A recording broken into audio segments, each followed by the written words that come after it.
දෙනියාය ප්‍රදේශයේ පාසල් දරුවන්ගේ මව්පියන් මේ වන විට පුදුම සාධකගත කැළඹීමකට පත් වී තිබෙනවා. ඒ පාසල් සිසුන් අතර ශීඝ්‍රයෙන් පැතිර යන උණ රෝගී තත්ත්වයක් හේතුවෙන් ප්‍රදේශයේ ප්‍රධාන පාසල් කිහිපයක් වසා දමා තැබීමට තීරණය කර තිබෙනවා. ඉතින් කෙසේ වෙතත් පාසල් කිහිපයක් 8 වෙනිදා හදිසියෙම වසා දැමීමට බලධාරීන් තීරණය කිරීමත් සමග දෙමව්පියන් කැළඹීමකට පත් වී තිබෙන්නේ. පසුගිය දින කිහිපය තුළ දෙනියාය කලාපයේ වගේම පාසල් දරුවන් අතර යම්කිසි උණ රෝගී තත්ත්වයක් පැතිර තිබුණා. මෙය වෛරස් තත්ත්වයක් කියලා තමයි වෛද්‍යවරුන් ප්‍රකාශ කර තිබුණේ.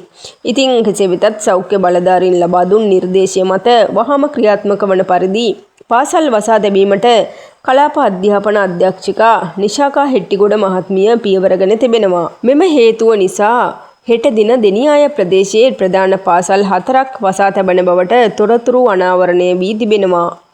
ඉතින් කෙසේ වෙතත් මෙම උණ රෝගී තත්ත්වය ව්‍යාප්ත වීම වැළැක්වීම සඳහා තමයි මෙම තීරණය අරගෙන තිබෙන්නේ. ඉතින් ඒ අනුව දෙනියාය ප්‍රදේශයේ වැසෙන පාසල් වන්නේ දෙනියාය මධ්‍ය මහාවිද්‍යාලය, දෙනියාය රාජපක්ෂ මහාවිද්‍යාලය, දෙනියාය ශාන්ත මැතිව් ද්විභාෂා විද්‍යාලය සහ පල්ලේගම සිද්ධාර්ථ විද්‍යාලය යන පාසල් 4 තමයි මේ වන විට වසා දැමීමට තීරණය කර තිබෙන්නේ.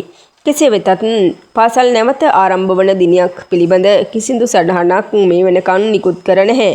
රෝග ව්‍යාප්තිය තවදුරටත් ඉහළ යාම වැළැක්වීම සඳහා සෞඛ්‍ය අංශ දෙමව්පියන්ගෙන් ඉල්ලා සිටින්නේ දැඩි අවධානයෙන් පාසල් ළමුන් ගැන සැලකිලිමත් වන ලෙසයි. මේ තත්ත්වය හමුවේ දෙනියාය ප්‍රදේශයේ අනිකුත් පාසල් සම්බන්ධයෙන්ද ඉදිරියේදී තීරණ ගැනීමට ඉඩ ඇති බවට දැනට තොරතුරු වාර්තා වෙනවා. ඉතින් මේ ගැන ඉදිරියේදී වැඩි දුරටත් තොරතුරු අපි අරගෙන එන්නම්. අපේ channel එක subscribe කරලා තියාගන්න.